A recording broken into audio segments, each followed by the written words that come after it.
Mak ayah, adik-adik yang baru saja lepasan SPM 2025. Tengok soalan di atas ni.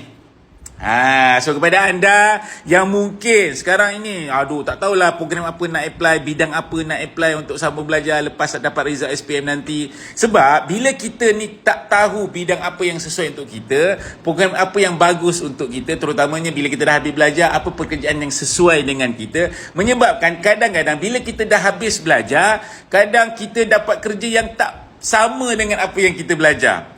Different dengan apa yang kita belajar. So kita akan jadi frust. Dan pada masa yang sama, bila kita belajar, kadang-kadang kita stres.